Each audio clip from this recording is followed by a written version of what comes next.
Gold trusted gold buyers. మీరు తాకట్టు పెట్టిన బంగారాన్ని విడిపించి ఈ రోజు ఉన్న మార్కెట్ ధరకు కొనబడను.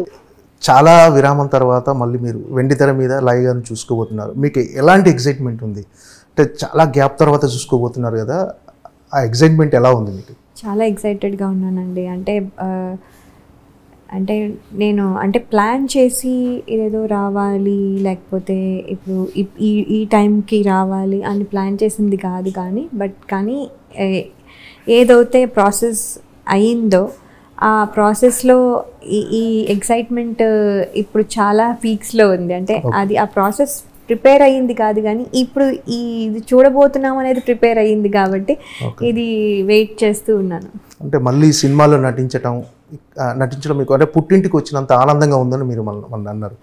సో అంటే ఒకవైపు పుట్టింటికి వచ్చిన ఆనందం ఉన్నా కొంచెం ఫ్యామిలీకి దూరంగా ఉన్నారని ఒక స్వీట్ పెయిన్ ఏమన్నా ఉందా? డెఫినెట్గా ఉంటుందండి. అది అంటే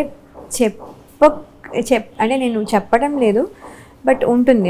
అది అందరికీ ఉంటుంది. బట్ అది అంటే ఇప్పుడు దానివల్ల ఇప్పుడు మనము ఏదైనా సాధిస్తున్నాం అనుకోండి, ఇప్పుడు దానికి ఒక సార్థకత ఉంటుంది. మనం ఏమి చేయకుండా ఊరికనే టైం వేస్ట్ చేసామా అలా చెయ్యం కాబట్టి ఎలాగో అది అప్పుడు ప్రాబ్లం. కానీ మనం ఏదో సాధించడానికి వచ్చినప్పుడు ఏదో మంచిగా చేద్దాం అనుకున్నప్పుడు అప్పుడు అది స్వీట్ పెయిన్ మీరు అనేది పెయిన్ ఉంది, కానీ దీన్ని కాంపెన్సేట్ చేస్తుంది చూడాలి. అంటే యూఎస్లో ఉన్న మీ ఫ్యామిలీ కూడా వాళ్ళు కూడా మిస్ అవుతుంటారు కదా డెఫినెట్గా?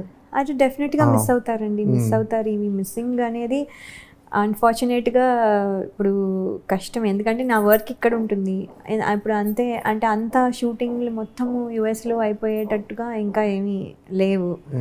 సో అలా ఉన్నప్పుడు మేబీ అక్కడ ఉంటూ చేసే వాళ్ళమేమో, బట్ ఇప్పుడు అలా కాదు కదా, అంతా ఇక్కడే కాబట్టి మరి ఇక్కడ వచ్చి చేయాల్సి వస్తుంది. సో ఇలాంటి ప్రాబ్లమ్స్ ఉంటాయి. అంటే ఫస్ట్ ఈ తమ్ముడు సినిమాలో ఛాన్స్ వచ్చింది, మళ్ళీ మీరు రీఎంట్రీ ఇవ్వబోతున్నారని మీ ఫ్యామిలీ ఫీలింగ్ ఏంటి? అంటే మీ కిడ్స్ కానీ మీ హస్బెండ్ కానీ?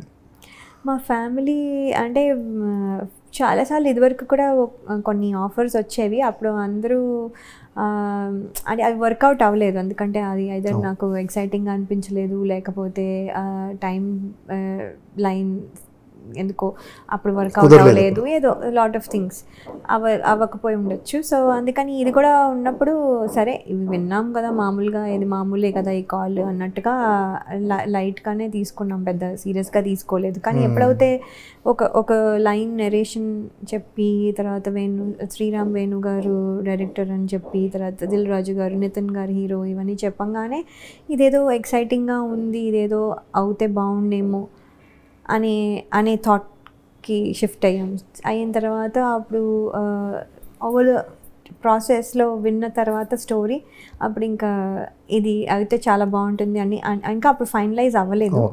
సో ఈ ప్రాసెస్లో అప్పుడు డిస్కషన్స్ అవుతున్నప్పుడు మేమంతా జనరల్లీ అందరం కూర్చునే మాట్లాడుకుంటామండి, బికాస్ దీంట్లో ఏమి సో దట్ వే కిడ్స్ కూడా తెలుస్తుంది ఏమవుతుందో, మళ్ళీ వాళ్ళకి వెళ్ళి సపరేట్గా చెప్పకుండా. సో వాళ్ళు అన్నారు యూ షుడ్ డూ ఇట్, మేము మాకు వస్తే నువ్వు ఓకే అంటావు కదా, అలాగే అనుకుని యూ షుడ్ డూ ఇట్ అని చెప్పి అన్నారు. అంటే అమర్ అక్బర్ ఆంటోనీ తర్వాత మళ్ళీ ఒక 7 years 8 years గ్యాప్ వచ్చింది. అంటే ఈ గ్యాప్లో చేయాలని అనుకోలేదు అసలు మీరు? అంటే అసలు అమర్ అక్బర్ ఆంటోనీ నేను చెయ్యాలనుకున్న నా సినిమా కింద నేను కౌంట్ చేసుకోనండి అది యాక్చువల్లీ, ఎందుకంటే అది మా అమ్మాయి చేసింది అందులో, బేబీ ఇలియానా. సో అది మా అమ్మాయికి అది అట్రిబ్యూట్ అవ్వాలి, కానీ నాకు అవ్వకూడదు.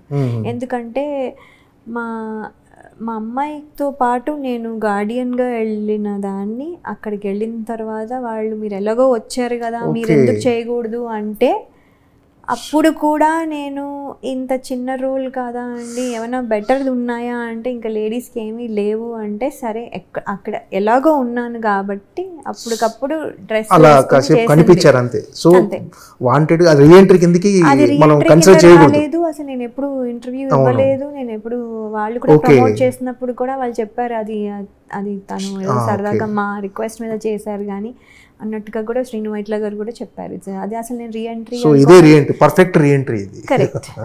అది జస్ట్ ఆబ్లిగేషన్ అనుకోండి, లేకపోతే ఆబ్లిగేషన్ మొహమాటం అనుకోండి, లేకపోతే సరదాగా అనుకోండి, వాట్ ఎవర్ ఇట్ ఇస్ అంతే. అంటే పర్టికులర్గా ఇలాంటి క్యారెక్టర్ రీఎంట్రీ ఇవ్వాలని ఏమన్నా అంటే ఇలాంటి క్యారెక్టర్తో మళ్ళీ రీఎంట్రీ ఇస్తే బాగుంటుంది అలాంటి ఆలోచన ఏమన్నా ఉందా అసలు యాక్చువల్గా మీరు ఈ సినిమా చేయకముందు? ఈ సినిమా అంటే అండి ఇలాంటి రోలు అలాంటి రోల్ మనం డిసైడ్ చేయలేము, ఎందుకంటే మనకి అలాగా క్రియేట్ చేయబడవు కాబట్టి. బట్ స్ట్రాంగ్ కంబ్యాక్ అవుతే ఉంటేనే వెళ్దాము అన్న థాట్ ప్రాసెస్లో ఉన్నది అయితే షూర్. అంతగా నన్ను మోటివేట్ చేసి అంత స్ట్రాంగ్ క్యారెక్టర్ వస్తే అప్పుడు చేద్దాం. రాలేదనుకోండి ఇలాగే వీఆర్ ఫైన్ కదా. సో అలా ఉంటుంది అని మేము అనుకున్న, నేను అనుకున్నాను అనమాట.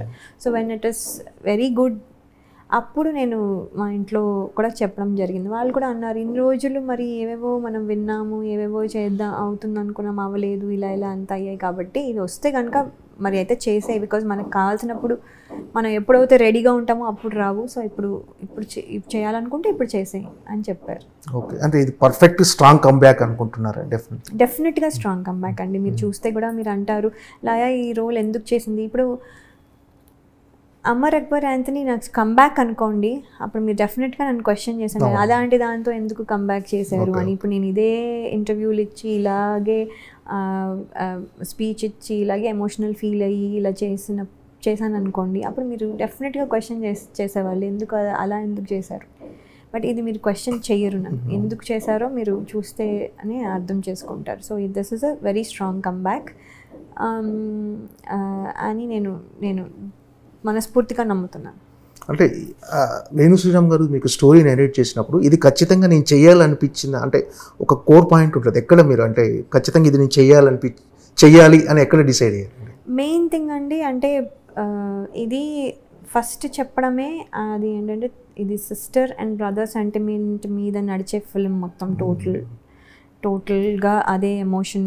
అంటే వాళ్ళు ఉన్న ఫ్రేమ్లో లేకపోయినా ఆ ఎమోషన్ క్యారీ అవుతుంది, ఆ ఎమోషన్ కోసం జరుగుతున్న స్టోరీ. సో ఇది అది అనగానే దట్స్ ఇంపార్టెంట్ రోల్ అని నాకు అర్థమైపోయింది. అండ్ దెన్ ఇది నేను ఎప్పుడు టిమ్మిడ్గా లేకపోతే భయపడుతూ లేకపోతే ఒక కామెడీ లేకపోతే ఒక సిలీగా లేకపోతే ఇలా చేసినవి కానీ ఎప్పుడు ఇంత సీరియస్గా ఒక స్ట్రాంగ్ ఉమెన్ రోల్ చేసింది కాదు. సో వినంగానే నాకు ఇది నేను చెయ్యాలి కదా, ఇది ఎప్పుడు నేను చేయలేదు కదా, ఇది బాగుంది కదా అన్న ఎక్సైట్మెంట్ అయితే క్రియేట్ అయిందండి. అండ్ స్టోరీ మొత్తం విన్నాక, నా క్యారెక్టర్ వర్కే అది, నా స్టోరీ మొత్తం విన్నాక హౌ దట్స్ ఫ్లోయింగ్, ఎవరెవరు వస్తున్నారు ఏమవుతుంది చాలా ఇంట్రెస్టింగ్గా అనిపించింది. అది ఏంటంటే అది నేను రెగ్యులర్ ఫిల్మ్స్లా నాకు అనిపించలేదు. సో అందుకని ఐ ఫెల్ట్ నేను ఇది చెయ్యాల్సి అని అనుకున్నాను. చాలా గ్యాప్ తర్వాత మళ్ళీ స్క్రీన్ ముందుకు వచ్చారు కదా, మన కెమెరా ముందుకు. అంటే ఫస్ట్ షాట్ ద ఎక్స్పీరియన్స్ ఎలా ఉంది? అంటే ఈ సెకండ్ ఇన్నింగ్స్లో ఫస్ట్ షాట్ ఎలా, అంటే మేబీ నర్వస్ ఫీల్ అవుతాననేమో మరి. ఏ షాట్ చేశారండి ఫస్ట్?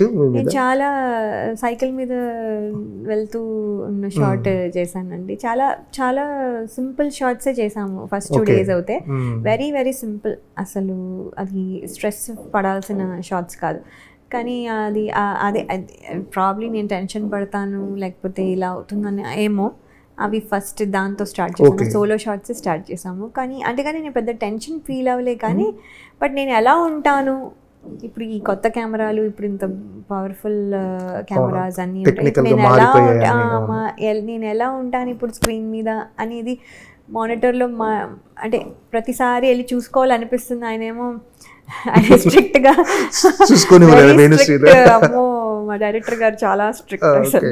ఆయన ఏంటంటే నీకెందుకు, నేను ఉన్నా కదా, బాగుందా బాగాలేదా కరెక్షన్ చెప్పడానికి, మీరు ఎందుకు వచ్చి చూసుకుంటారు అంటే, నేను సార్ మాకు ఇదివరకు ఎలాగో మానిటర్స్ లేవు, ఇప్పుడు ఉన్నాయి చూసుకొని ఇవ్వండి అంటే, కాదు మీరు చూసుకున్న దగ్గర నుంచి దాంతో ఇన్ఫ్లుయెన్స్ అయిపోతారు, మీరు ఒకటి అనేసుకుంటారు, అది అలా ఫిక్స్ అయిపోతారు, నేను చెప్పింది మీరు ఫాలో అవ్వాలి, సో మీరు చూడద్దు.